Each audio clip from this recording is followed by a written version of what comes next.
What's going on, guys? So I am back for another video today. This one's going to be, as you can tell in the title, of installing a port injection plate on your Gen 2 B58. I believe a Gen 1 is going to be relatively the same. So I actually am really lucky. Shout out to my boy Peter for blessing me with his port injection plate. What I'm going to be doing in this video is mainly just show you how to install the port injection plate, because there's a lot of different variants as far as like the harnesses and flex fuel sensor locations goes. So primarily this video is going to show you how to install the port injection plate, and the kit that we're using today is actually going to be a Precision Raceworks. I actually do have a Evolution of Speed, I think an EOS port injection plate from our last M340i that we had. I'm debating whether if I should use either that one or the Precision Racework one. They both install exactly the same. I'm just leaning a little bit more towards the EOS plate just due to the fact that it's black. So that way it's a little bit more hidden compared to the Precision Racework one that we have here, which is blue. I don't know, we'll see how I feel once we actually start getting into installing the port injection plate itself. But if you are very intimidated with installing the port injection plate, very understandable, but I will make this as easy as possible. With this install, it's going to be super easy. I'm going to show you how to do it without having to take off the coolant lines, which in my opinion is one of the hardest things to do on the port injection plate. I do have the plate, not the intake manifold. That's probably going to be something that I'm going to be doing later, not as of right now. But it is possible for you to do it without having to take the manifold off. So I'm gonna show you how to do that. It is a little, I guess in a way, kind of sketchy, but for me, a little bit of sketch to help you not have to bleed your coolant system or anything along the lines of that is kind of a small price to pay. But I will get right into it right now. I'm gonna have everything all lined up. So currently here, what we have in front of us is going to be the reflex box. This is kind of like a standalone ECU in a sense, where it actually runs the port injection. It also connects to some of the sensors around the car to make sure that if something's not reading right, then it can put the car into like limp mode in a sense. We have the flex fuel sensor here, the low pressure sensor here, and that's pretty much everything that we have. But for the most part, what we're going to do is just install this here, the port injection plate, also IDX 1050cc injectors, and yeah.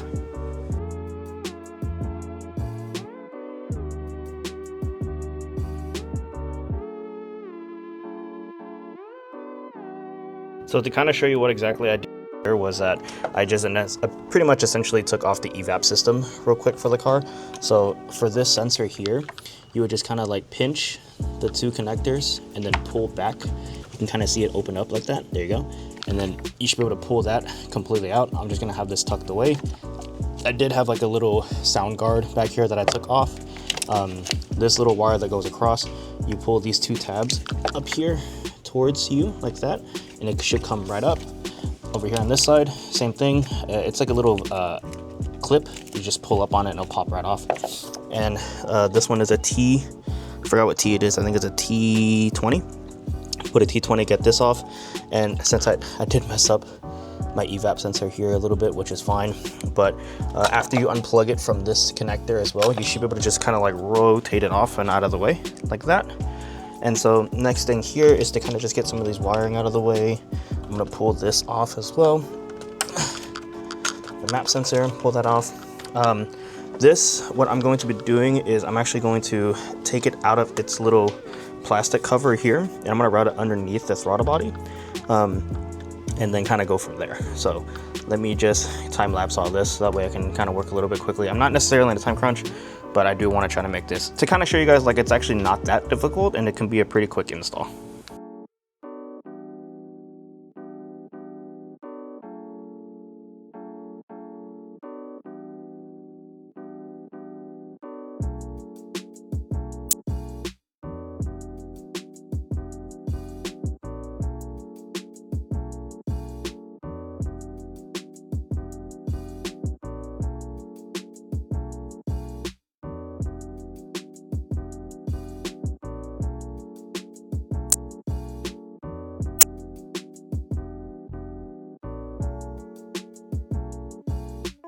Okay, so I think I'm at a pretty good stopping point. I forgot to also note that if you are going port injection, you do need a charge pipe. You have to have one. Reason being is that the stock one is just one whole piece, so there's no adjustment to it. But what the port injection is, what the port injection is going to do is actually going to lift up your manifold and also bring it slightly over to the right, and so it's not going to line up with your throttle body if you have the stock charge pipe. Now, if you have an aftermarket one, like I do, the FTP, I just loosen up the one up top, and then that should be able to give me enough room, or it should be enough for me to actually pull it to bring it more out towards the right, to line up with the throttle body. Also, like I was mentioning before, I took off that plastic bracket. It's going to show you some exposed wires. I do have electrical tape that I'm just going to tape it up to make it look a little bit nicer. I did take off the bracket that holds the coolant lines here, if we'll focus. That one, it's a or it's the E-Torx, I forgot which one it was. E10, it is the E10. These are also T30s, by the way, for the charge pipe. But you're gonna take that off, it's gonna slide pretty much right off. So you're gonna push that, I'm gonna push this down and I'm gonna route this line underneath it. And then so you're pretty much exposed with your manifold at this point. So from this point, what you're gonna do is I believe they're 10 mils. There are 10 mils here that you just need to pop off. And then this line back here, what I'm going to do is I'm just going to tuck it behind. I might actually take this plastic piece off and just tuck it behind the engine, so that way it looks a little cleaner up here. But yeah, so that's pretty much how it looks. I did take off this plastic bracket as well too on the DME, just so that way I have better clearance. But yes, so let me loosen those up real quick. I'm going to time lapse it, and then I'm going to show you guys exactly what I have to do in order to get my port injection plate on there without actually spilling a drop of coolant.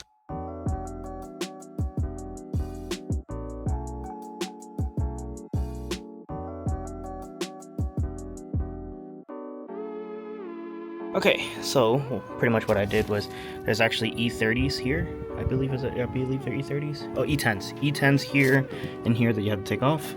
I ended up taking off that bracket that I was showing you here. That is going to be this piece right here. So in order to take this piece off, it's pretty easy. You just gotta lift up on this tab on this side, and it just comes right off, and you can just pull the lines out of the way.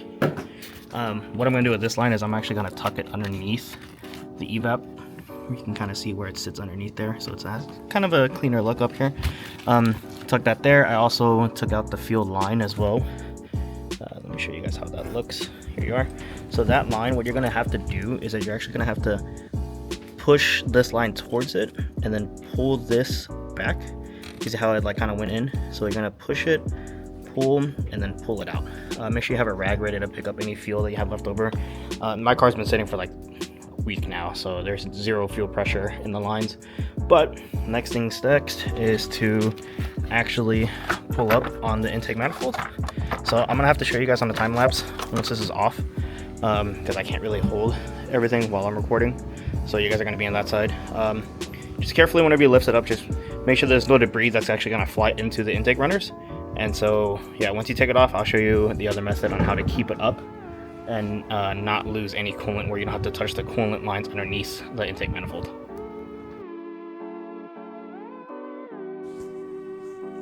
So I should have reviewed my clips before I started editing, but I literally just went back, or not went back, I literally am editing the video as of right now, and I noticed that I didn't record the most important part, which is pretty much lifting the manifold to the right. In the next clip that you're about to see, you'll see that I have bungee cords mounted into one of the runners for the intake manifold, along with it mounting pretty much into some of these holes here on the hood, and like a little bit on this bracket here.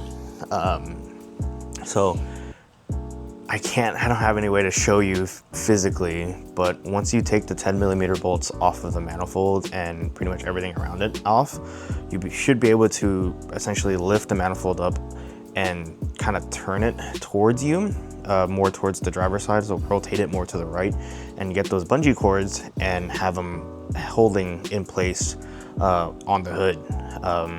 Please use plastic ones, don't use metal ones. You are going to more than likely damage your paint. If so, once you have it folded over, you should be able to slide your port injection plate in between. There should be more than enough room for you to have it there. I recommend you putting in your DI injector, or not your DI injectors, your 1050cc injectors beforehand. Make sure that the connectors are pointed downwards at a certain angle. In the next clip, you'll see why I mentioned that. And pretty much slowly install the screws into the head. You will kind of start from the middle and then kind of branch out. What I technically did was I went from the center, outsides, and then I moved in, and then I kept repeating until it was really, really tight. Don't over torque them like crazy because these are aluminum heads and you can strip them. If you do strip them, you are in for a bad time. Do it to where it's very snug. Don't overdo it, please do not. I haven't done it, but they are aluminum heads, and I have seen people over torque and strip the heads, and it's not a good time. Once you're there, on the back of your port injection rail, you can run the line underneath. You'll see there's like a metal bracket that's sitting kind of in the back of the engine. You'll run it underneath there, and you'll kind of route it upwards to connect to your fuel line, the one that you took off that is on the back right, or not the back right, that you had taken off. So that's more than likely going to be a T. So you're going to connect it there, and once you're there, run the harness pretty much the way the fuel line is running, or whatever is convenient. Like I said, all harnesses are a little bit different, so that's why I don't want to show you the wiring harness side, because my install for the harness is more than likely going to be different from what you're using. But once you're there and you have the rail put in, and it's torqued down and everything looks good for you, fuel lines are connected, the harnesses is run underneath, then you should be good. So I'm gonna go back to edit the video. I'm so sorry that I wasn't able to record it, but like I said, with this method, with the manifold lifted more to the right, you're not gonna drop a single drop of coolant, and it should help with the install go by much faster, because you don't have to bleed the system and whatnot. But again, apologies for not recording it. So from what it looked like, I picked up the camera, pressed record, and somehow accidentally pressed it again, so it stopped recording. So I didn't get that part. But like I said, just kind of go through what I just said just now, and you should be solid, and just keep following the install video. So at this point, pretty much you're all good. I have two of the Allen key bolts that are holding in the port injection plate here. My recommendation at this point is to make sure that all your port injection lines aren't going to get kinked or anything like that. Run your hand underneath them, make sure they have enough clearance, and if it needs to be adjusted, then adjust them. Also, that goes with the fuel line as well too. Make sure that the fuel line isn't kinked as well, and make sure you route your motive reflex behind the motor, and that's pretty much it. So everything else is just going to be in reverse order at this point. I'm really no need to kind of show you that. Nothing is going to really look different. So I really hope you guys enjoy the install video. Everything else is going to be reverse order like I had mentioned, and port injection is all good to go. I am going to make an updated video on how to run your motive reflex in the cabin, your flex fuel sensors, and your low pressure sensor. And my low pressure fuel pump I already did a video on, so I'm also going to be doing that on this car as well. But other than that, this is pretty much how the car looks as far as the port injection plate goes. I did this without having to drop a single drop of coolant. And yeah, it can be done. So hope you guys enjoy the video again, and make sure you guys subscribe. I got plenty of other install videos and whatnot going on as well too. So yeah, you guys have a good one.